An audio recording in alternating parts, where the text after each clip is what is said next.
नमस्कार, स्वागत है आपका हमारे खास कार्यक्रम हरियाणा डायरी में। इस कार्यक्रम का उद्देश्य है कि आप तक हरियाणा की हर उस विकास परियोजना की जानकारी पहुंचाई जाए जो मुख्यमंत्री मनोहर लाल की सरकार बना रही है आपके लिए। हम आपको बताते हैं सरकार की नई और पुरानी सभी योजनाओं की बारीकियों के बारे में जो कि हितैषी होती हैं प्रदेश वासियों के लिए। तो आइए शुरुआत करते हैं अपने इस खास कार्यक्रम हरियाणा डायरी की।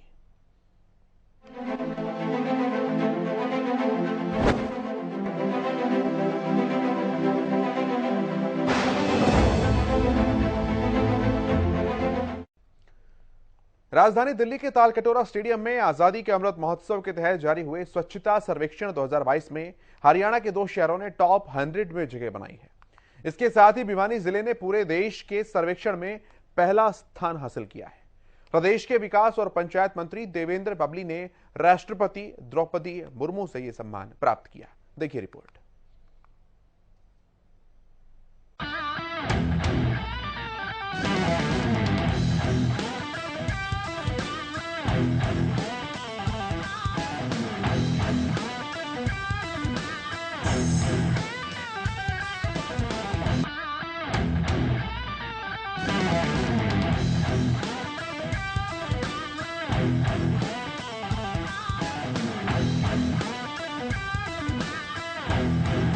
स्वच्छ भारत मिशन ग्रामीण के अंतर्गत हरियाणा 2021-22 में संपूर्ण स्वच्छता के लिए ओडीएफ स्थायित्व और ओडीएफ प्लस के विभिन्न घटकों के उत्कृष्ट क्रियान्वयन के लिए स्वच्छ सर्वेक्षण ग्रामीण 2022 के आधार पर 30 लाख से ज्यादा जनसंख्या वाले राज्यों की श्रेणी में देश में दूसरा स्थान हासिल किया है। इसके साथ ही भिवानी जिले ने पूरे देश के सर्वेक्षण में पहला स्थान हासिल किया। रविवार को विज्ञान भवन नई दिल्ली में आयोजित कार्यक्रम में हरियाणा की ओर से यह पुरस्कार प्रदेश के विकास एवं पंचायत मंत्री देवेंद्र बबली ने राष्ट्रपति द्रौपदी मुर्मू से प्राप्त किया। इस मौके पर केंद्रीय ग्रामीण विकास एवं पंचायत मंत्री गिरिराज सिंह, केंद्रीय जल शक्ति मंत्री गजेंद्र सिंह शेखावत, केंद्रीय जल शक्ति एवं खाद्य प्रसंस्करण उद्योग राज्य मंत्री प्रहलाद सिंह पटेल और जल शक्ति एवं जनजातीय मामले के राज्य मंत्री विश्वेश्वर टूडू भी उपस्थित रहे। स्वच्छता सर्वेक्षण 2022 में ओवरऑल प्रोग्रेस में हरियाणा का नाम भी शामिल हुआ है।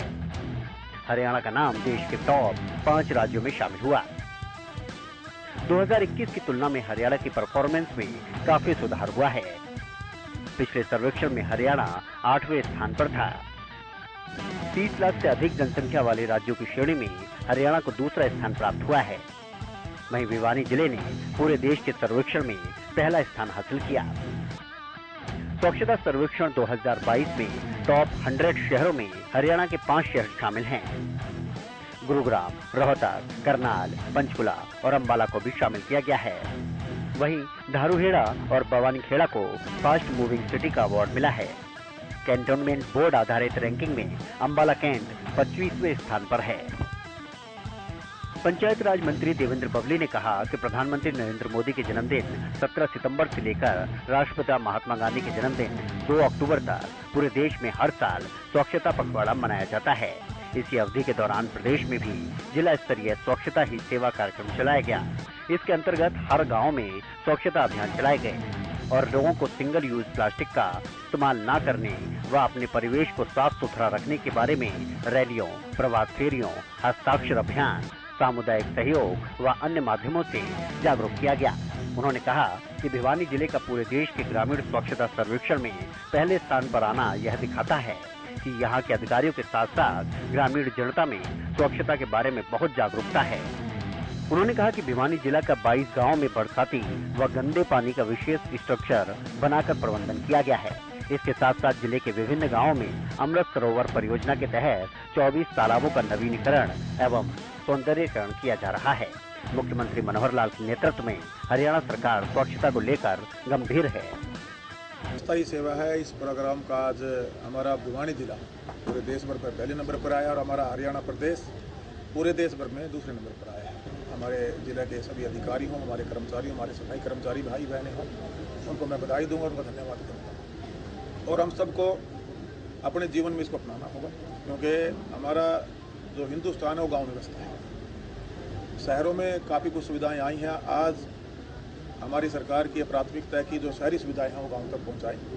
जैसे आपने देखा होगा पिछले दिनों 2 या 3 दशक के पहले की मैं बात करूं तो एक ग्रे वाटर मैनेजमेंट की एक बहुत बड़ी समस्या थी। इसी सरकार ने फैसला लिया, 18,000 पाउंड है हमारे पूरे हरियाणा प्रदेश में, उसमें से करीबन पहले फेज में पिछले करीबन 3-4 साल से उस पर काम चला हुआ है। आने वाले 2 साल तक हम पहले फेज के अंदर 3,500 गाँव को हम कंप्लीट करेंगे। जहाँ ज़्यादा ओवरफ्लो पानी का सिस्टम था उसके अंदर पूरी गाँव की नालियों का व्यवस्था, नालियाँ बनेंगी और ग्रे वाटर से जो पानी हमारा ओवरफ्लो के उसका मिसयूज होता है उनको उसको दुरुस्त करके उसको दोबारा से रीयूज किया जाएगा। इसी प्रकार जो सफाई है, गाँव के अंदर कूड़ा प्रबंधन है, उसको लेकर भी अवेयरनेस हमारे लोगों में आई है। इसको और अवेयर करने की जरूरत है और आने वाले समय में हमारे हरियाणा प्रदेश सरकार द्वारा पूरे प्रदेश का कूड़ा प्रबंधन का, जैसे शहरों में डोर टू डोर कूड़ा पिकअप फैसिलिटी पहले भी थी, लेकिन उसको हर गांव तक वो नहीं पहुंच पाती, उसको हर गांव तक हम लेकर जाएंगे ताकि हमारे गांव साफ सुथरे हों। तो रोडियों को ढेर आपने देखा होगा, पिछले संत रविदास जयंती पे हमने 3 दिवसीय एक सफाई अभियान चलाया था। उस सफाई में पूरा हरियाणा में जो बसे हुए गाँव के लोग हमारे साथ जुड़े और सब ने अपने अपने गाँव के बाहर जो हमारे पशुओं की जो रूढ़ी हम डाल देते हैं उनको सफाई अभियान में हमने उनको ठीक करने का काम किया। तो जब हमारे गांव साफ सुथरे होंगे और उसके अंदर पर्यावरण को भी हमने बचाना है, जहां पहले हमारे पुराने तोड़ों के ऊपर प्लांटेशन होती थी, कहीं ना कहीं एक बार हमने उनको दोबारा से दुरुस्त करने की जरूरत है। पौधे लगाएं, पानी को जितना साफ करके हम ज़मीन में रिचार्ज कर सकते हैं, क्योंकि पानी को भी हमने बचाना होगा, उसको बचाने का काम करें। और ये एक 18,000 जो पाउंड है, जिस दिन पूरे प्रदेश के सारे पाउंड ठीक हो जाएंगे और ग्रे वाटर की जो हमारी अलग अलग स्कीम्स हैं, 5 पाउंड में कहीं धरातल पर अलग अलग जगह पर अलग अलग स्कीम से काम होगा, कई 5 पाउंड के सिस्टम से हम ग्रे वाटर मैनेजमेंट को उन जोड़ों को ठीक करने का काम करेंगे। वेटलैंड में जैसे अभी नई प्रणाली, जहाँ बालू रेत का एरिया, उसके लिए अलग प्रणाली से हम काम करेंगे। वहीं भिवानी के लोगों ने भी भिवानी को स्वच्छता के मामले में ये सम्मान मिलने पर खुशी जताई। भिवानी शहर के अंदर स्वच्छता अभियान था जो इसमें पूर्ण रूप से बड़ा बढ़िया काम हुआ है और पखवाड़ा है मनाया गया, इसमें बड़े लोगों ने भाग लिया था और मंत्री जी आए थे, बड़ी अच्छी भिवानी जिले की वाही करके गए हैं। भाई भिवानी जिला अव्वल दर्जे पर बड़े साफ सफाई का ध्यान रखता है, बढ़िया यहाँ के लोग हैं और बढ़िया तरीके से साफ सफाई का विशेष ध्यान रखते हैं। बढ़िया तरीके से यहाँ डीसी साहब प्रशासन का भी बड़ा सहयोग था। ये प्रेरणा लेनी चाहिए कि जिस तरह आम आदमी को सफाई की जरूरत है, इसलिए हर शहर को, हर गली को, हर मोहल्ले को सफाई व्यवस्था का विशेष ध्यान रखना चाहिए ताकि यहाँ गंदगी न फैले, बीमारियों से बचाया जा सके, किसी प्रकार की कोई भी असुविधा ना हो। कोई नाली में कचरा नहीं, 17 काम किया है नाली और सभी काम अच्छा किया है। हर घर जाके ने उनको ये बोला है कि भाई कूड़ा मत डालो, इसमें डालो, डस्टबिन में डालो, सुथरा काम करो। संदेश ये देते, गली में थैली मत डालो, अपना डस्टबिन में डालो, कहीं भी कूड़ा करकट मत डालो, अपना डस्टबिन में डालो और सफाई की रेडी या वगैरह ट्रैक्टर हाउस में डाल दो। मुख्यमंत्री मनोहर लाल की सोच है कि शहर और गांव को स्वच्छ और सुंदर बनाने के लिए प्रत्येक व्यक्ति का जागरूक होना जरूरी है। जब प्रत्येक व्यक्ति सफाई का महत्व समझने लगेगा और अपने आसपास सफाई का ध्यान रखेगा तो हमारे गली मोहल्ले, गांव, शहर, देश प्रदेश भी स्वच्छता की ओर बढ़ेंगे। उन्होंने कहा कि स्वच्छता समाज की सबसे बड़ी जरूरत है और सभी के सहयोग से ही स्वच्छ हरियाणा, स्वच्छ भारत का सपना साकार हो सकता है। उल्लेखनीय है कि हरियाणा सरकार द्वारा समय समय पर स्वच्छता को लेकर जागरूकता कार्यक्रम चलाए जा रहे हैं और विभिन्न सरकारी कार्यालयों, नगर निगम और नगर पालिका क्षेत्रों में स्वच्छता को लेकर लगातार निगरानी की जा रही है। इसी का नतीजा है कि प्रदेश में लगातार स्वच्छता के स्तर में सुधार हो रहा है।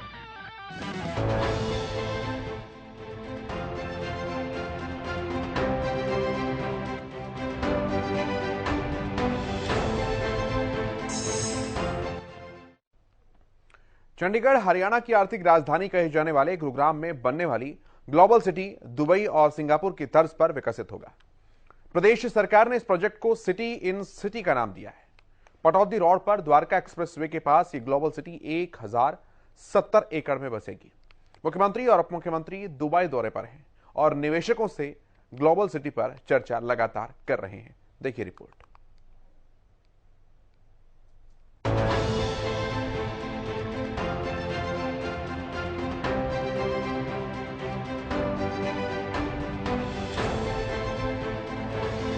हरियाणा के मुख्यमंत्री मनोहर लाल एक बार फिर दुबई टूर पर निकल गए हैं। इस बार वो इन्वेस्टर्स की तलाश में गए हैं। हरियाणा सरकार ने गुरुग्राम में 1070 एकड़ की ग्लोबल सिटी में बसाने का प्रोजेक्ट बनाया है, जिसके भीतर सिंगापुर की तर्ज पर 5 शहर बसाए जाएंगे।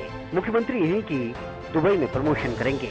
मुख्यमंत्री मनोहर लाल रविवार रात को दुबई रवाना हुए। मुख्यमंत्री दुबई में 15 बड़ी बिल्डर कंपनियों के मालिकों से मुलाकात कर रहे हैं। इसके बाद मुख्यमंत्री इन कंपनियों के डेलीगेट्स के साथ गोलमेज कॉन्फ्रेंस पर चर्चा भी करेंगे, जिसमें वो प्रोजेक्ट का ब्यौरा कंपनियों को देंगे ताकि वो इसमें इन्वेस्टमेंट कर सकें। मुख्यमंत्री खुद इस प्रोजेक्ट की निगरानी कर रहे हैं।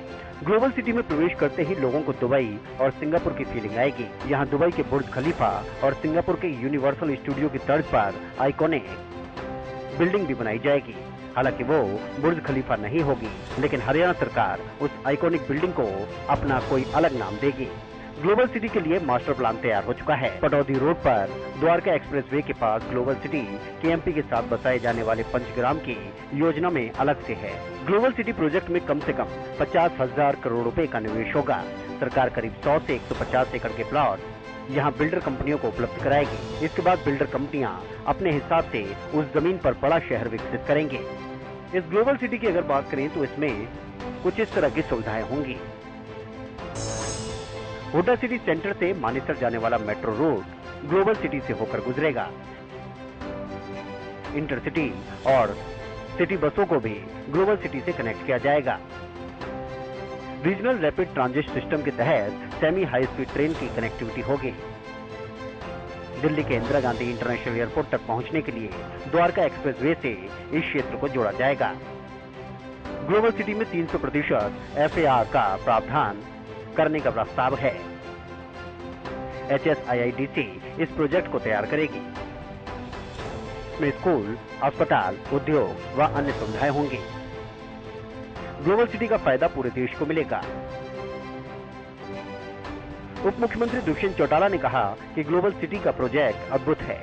ये शहर के अंदर एक अलग शहर होगा। इसमें ग्लोबल सिटी दुबई और सिंगापुर की तरह सभी अत्याधुनिक सुविधाएं होंगी। ये सिटी कुंडली मानेसर पलवल एक्सप्रेसवे के किनारे बसने वाले 5 शहरों से अलग होगी। योजना को धरातल पर उतारने के लिए हरियाणा सरकार दिल्ली और मुंबई में 2 बैठकें कर चुकी है और तीसरी बैठक भी जल्द होने वाली है, जिसकी दुबई में होने की संभावना है। मुख्यमंत्री मनोहर लाल ने मई में ही इसकी जानकारी दी थी। मुख्यमंत्री मनोहर लाल और मुख्यमंत्री दुष्यंत चौटाला स्वयं इस प्रोजेक्ट की निगरानी कर रहे हैं।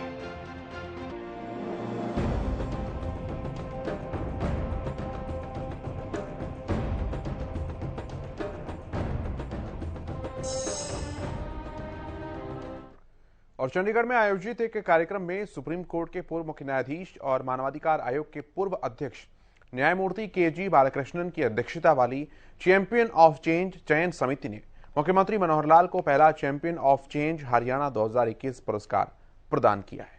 रिपोर्ट आप देखिए।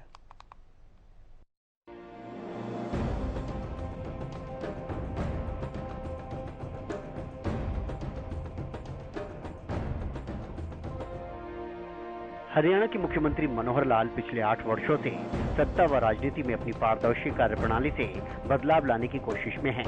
उनके प्रयासों को उस समय मोहर लगी जब राष्ट्रीय राज्य स्तर पर चैंपियन ऑफ अवार्ड का पुरस्कार प्रदान करने वाली संस्थान interactive forum on Indian economy और हरियाणा के राज्यपाल बंडारू दत्तात्रेय ने भी समारोह में मुख्य अतिथि के रूप में बोलते हुए हरियाणा में बदलाव का वास्तविक चैंपियन करार दिया। सर्वोच्च न्यायालय के पूर्व मुख्य न्यायाधीश और मानवाधिकार आयोग के पूर्व अध्यक्ष न्यायमूर्ति डॉक्टर KG बालकृष्णन की अध्यक्षता वाली चैंपियन ऑफ चेंज चयन समिति ने मुख्यमंत्री मनोहर लाल को पहला champion of change Haryana 2021 award दिया। चयन समिति के अन्य सदस्यों में सर्वोच्च न्यायालय के पूर्व न्यायाधीश न्यायमूर्ति ज्ञान सुधा मिश्रा, अधिवक्ता नंदन कुमार झा, मीडिया जगत में जाने माने चेहरे डॉक्टर वेद प्रताप वैद्य तथा पूर्व राजपूत दयाकर रतक कोंडा शामिल रहे। चंडीगढ़ में आयोजित एक कार्यक्रम में राज्यपाल बंडारू दत्तात्रेय मुख्य अतिथि और मुख्यमंत्री मनोहर लाल विशिष्ट अतिथि के रूप में उपस्थित रहे। राज्यपाल बंडारू दत्तात्रेय ने अपने संबोधन में कहा कि मुख्यमंत्री मनोहर लाल ने पूरा जीवन समाज को समर्पित किया और पिछले 8 वर्षों में केवल समाज व राष्ट्र को ही अपना परिवार बताते हुए पारदर्शिता के साथ कार्य किया है और राज्य में सुशासन स्थापित करने के एक नए युग का सूत्रपात किया है। भ्रष्टाचार पर चोट पहुंचाई है और सरकारी योजनाओं का लाभ आम आदमी तक पारदर्शी व ऑनलाइन तरीके से पहुंच रहा है और सही मायनों में मुख्यमंत्री ने पंडित दीनदयाल उपाध्याय के सपने को साकार करने का काम किया है। हरियाणा में खेल, शिक्षा, कृषि, स्वास्थ्य, उत्पाद, सामाजिक न्याय एवं अधिकारिता व ढांचागत विकास में अभूतपूर्व कार्य किया है। इसका श्रेय मुख्यमंत्री और उनकी टीम के साथ साथ हरियाणा की जनता को भी जाता है, जिन्होंने कंधे से कंधा मिलाकर मुख्यमंत्री का साथ दिया। उन्होंने कहा कि प्रधानमंत्री नरेंद्र मोदी विश्व में बदलाव के सबसे बड़े चैंपियन हैं। देश को उन्होंने नई ऊंचाइयों तक पहुंचाया है और हरियाणा पर उनका विशेष आशीर्वाद रहा है और इस प्रकार उनके प्यार, प्रेम व आशीर्वाद से मुख्यमंत्री ने निवेश उत्प्रेरक की भूमिका निभाई है।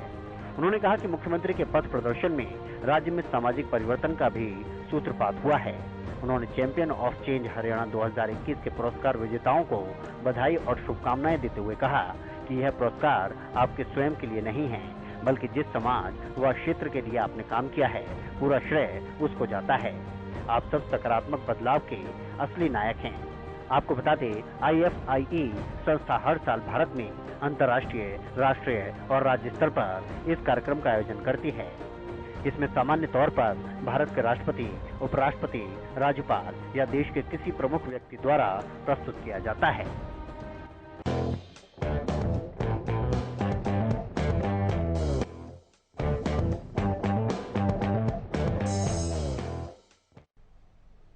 हरियाणा में किसानों के लिए नई योजना की शुरुआत हो गई है। इस योजना का वो किसान फायदा उठा सकता है जिसकी फसल किसी भी कारण से खराब या प्रभावित हुई हो। आखिर ये योजना किसानों को कैसे बड़ी राहत देगी, हमारी रिपोर्ट आपको समझाएगी।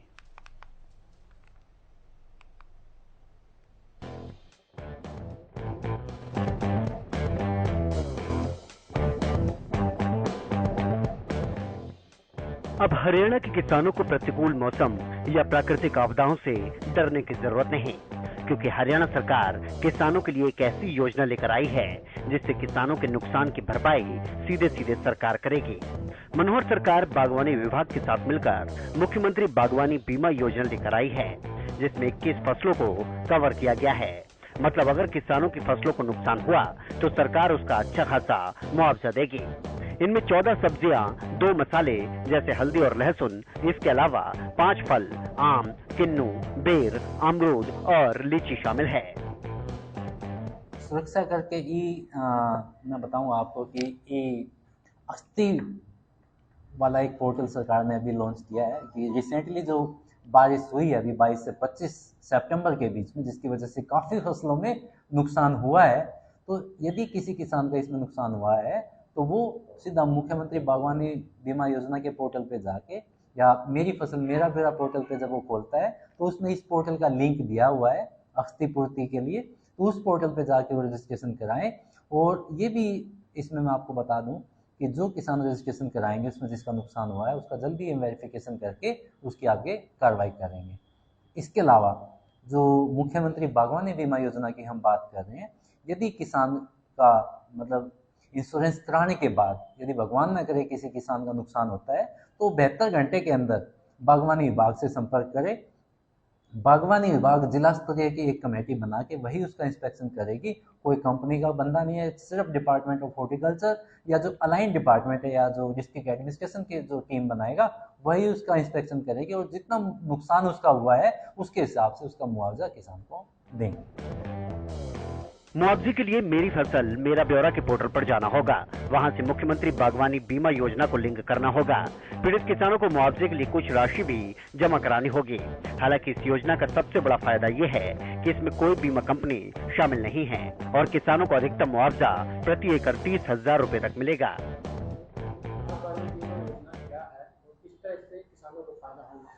देखिए, मुख्यमंत्री बागवानी बीमा योजना जो स्कीम है, ये बागवानी विभाग और जो माननीय हमारे मुख्यमंत्री महोदय हैं उनकी ये सोच थी कि जो अब तक जो मुआवजा किसानों को मिलता था या जो इंश्योरेंस होती थी वो केवल प्रधानमंत्री फसल बीमा योजना के तहत ही किसानों को जो फसलों का जो बीमा होता था वही होता था। उसमें केवल 4 फसलें थी, धान, गेहूँ, गन्ना और कपास। इन 4 फसलों के लिए किसानों का बीमा होता था।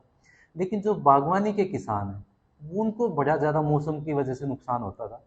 पिछले साल भी मैंने यहाँ पे देखा कि काफ़ी ओले पड़े, ओले की वजह से काफ़ी फसलों में टमाटर जैसे है, गोभी है, काफ़ी फसलों में किसानों को बहुत ज़्यादा नुकसान हुआ। और हर साल सरकार यही कहती है कि भाई गिरदावरी कराओ या लॉस हम किसानों का मुआवजा कर पाएंगे, लेकिन वो पॉसिबल नहीं हो पाता किसी कारणवश। लेकिन इस साल बागवानी विभाग हरियाणा और हरियाणा सरकार एक ये पहली बार ऐसी स्कीम लेके आए हैं जिसका नाम मुख्यमंत्री बागवानी बीमा योजना के नाम से हम जानते हैं। इसमें कुल 21 फसलें ली गई हैं, जिसमें से 14 सब्जियां हैं, और जितनी भी सब्जियां जो हमारे यमुनानगर में होती है लगभग वो सारी सब्जियां कवर हैं इसमें। 5 ऐसी क्रॉप है जिसको फलों की कैटेगरी में लिया गया है, जिसमें आम, अमरूद, नींबू, लीची और बेर है। और इसके अलावा 2 ऐसी मसाले वाली खेती हैं जिसमें लहसुन और हल्दी है। तो ये 21 फसलें हैं जो इस स्कीम में शामिल की गई है। तो क्या क्राइटेरिया रखा गया है मुआवजे के लिए? देखिए, इसमें 2 चीज़ें हैं कि प्रीमियम तो रहता ही है इसमें, लेकिन इसमें किसानों के लिए अच्छी बात यह है कि इस स्कीम में किसी भी कंपनी का कोई इन्वॉल्वमेंट नहीं है। जैसे हम प्रधानमंत्री फसल बीमा योजना की बात करते हैं तो उसमें कई सारी कंपनियां इन्वॉल्व हैं जो प्रीमियम लेती हैं, और बाद में फिर वो एक इंस्पेक्शन के बाद मुआवजा किसान को मिलता है, और काफ़ी लंबा प्रोसीजर है वो, और काफ़ी किसानों को इवन सीएम विंडो तक जाना पड़ता है उस मुआवजे को लेने के लिए। लेकिन ये स्कीम ऐसी है जिसमें किसान या मतलब मैं कहूँ तो कोई भी कंपनी की कोई इन्वॉल्वमेंट नहीं है इसमें। हरियाणा सरकार ने एक अकाउंट खुलवाया है बैंक में, जिसमें सरकार ने अपनी तरफ से कुछ फंड उसमें डाला है, प्लस जो किसानों जो बीमा कराएंगे अपने फसलों का जो प्रीमियम अमाउंट आएगा वो पैसा उस अकाउंट में जाएगा, और उसी पैसे में से उन किसानों के जिसका नुकसान होता है भविष्य में उसकी भरपाई की जाएगी। मेरा फसल मेरी बीमा योजना पर रजिस्टर करना जरूरी है? बिल्कुल अहम है। जब तक किसान मेरी फसल मेरा ब्यौरा पे पोर्टल पर रजिस्ट्रेशन नहीं कराता है तब तक इस स्कीम का लाभ वो नहीं ले सकते हैं। सबसे पहले मेरी फसल मेरा ब्यौरा पोर्टल पे किसान रजिस्ट्रेशन कराए, वहीं से उसका लिंक दिया गया है मुख्यमंत्री बागवानी बीमा योजना का भी, उस लिंक पे जाके वो अपनी फसलों का बीमा कराएं, और वहीं से उसकी ऑनलाइन पेमेंट जो उसका प्रीमियम है वो पे कर सकते हैं। और मैं प्रीमियम का भी मैं थोड़ा सा डिटेल किसानों को बताना चाहूँगा कि जो सब्जियों की हम बात करते हैं जिसमें 14 फसलें ली गई हैं, 14 सब्जियां ली गई हैं, उसके लिए जो प्रीमियम की राशि निर्धारित की गई है वो 750 रुपये प्रति एकड़ निर्धारित किया है। और इसमें जो किसान को मुआवजा मिल सकता है वो अधिकतम 30,000 रुपये तक का मुआवजा प्रति एकड़ मिल सकता है। और ये क्रॉप का मुआवजा है, ना कि 1 साल का, क्योंकि जो बीमा होता है जनरली चाहे वो आपकी गाड़ी का है, आपका हेल्थ का है, वो 1 साल का होता है। लेकिन इस केस में ये जो बीमा है सब्जियों के सीजन तक है। यदि वो सब्जियां 100 दिन चलती है तो 100 दिन का बीमा है, 6 महीने की तो 6 महीने का बीमा है। ये पूरी साल का बीमा नहीं है, ये क्रॉप का बीमा है, जितना भी सीजन उसका रहेगा। तो सब्जियों के लिए 30,000 रुपये तक का मुआवजा किसानों को मिल सकता है। ये डिपेंड करता है कि उसमें कितना नुकसान हुआ है। कब तक ठीक है, मुआवजा कब तक मिल सकता है? इसका प्रोसेस क्या है? देखिए हर फसलों का, क्योंकि हमारे यहाँ पे मेनली 3 सीजन है क्रॉप्स के। सबसे मेन रबी सीजन होता है, जो अब लोग क्रॉप लगा रहे हैं ये रबी सीजन की आती है। उसके बाद जो सर्दियों के बाद जो फसल लगाते हैं वो, और तीसरा जो हमारा है खरीफ का सीजन आता है। तीनों सीजन इसमें इंक्लूड है हमारे। तीनों सीजन में किसान अपना पंजीकरण करा सकते हैं और इस स्कीम का फायदा उठा सकते हैं। इसके अलावा जैसे मैं आपको बताऊं कि जो बागवानी फलों वाली जो फसलें हैं उसमें किसान को 40,000 रुपये तक का मुआवजा मिल सकता है, और उसके लिए जो प्रीमियम की राशि है वो 1,000 रुपये प्रीमियम की राशि है प्रति एकड़ के हिसाब से। और किसान ये पोर्टल अभी हमारा खुला हुआ है, मेरी फसल मेरा ब्यौरा के पोर्टल पे जाके पहले उसमें रजिस्ट्रेशन कराएं, और फिर मुख्यमंत्री बागवानी बीमा योजना के लिंक पे जाके जितने एकड़ का चाहे, इसमें कोई लिमिट नहीं है, वो अपनी फसलों का इसमें बीमा कराएं। और बीमा कराने के बाद उसका प्रीमियम का पेमेंट करें, उसमें उसका सारी डिटेल, उसकी मैसेज, उसकी पॉलिसी, वो सब उसको किसान को मैसेज के माध्यम से उसको प्राप्त हो जाएगा। आंधी तूफान या आग के कारण न जाने कितने किसानों की फसल हर साल तबाह हो जाती है। हालांकि प्रधानमंत्री फसल बीमा योजना में महज 4 फसलों को ही कवर किया गया है, जबकि मुख्यमंत्री बागवानी योजना में 21 फसलों को शामिल किया गया है, जिससे किसानों को काफी राहत मिलेगी।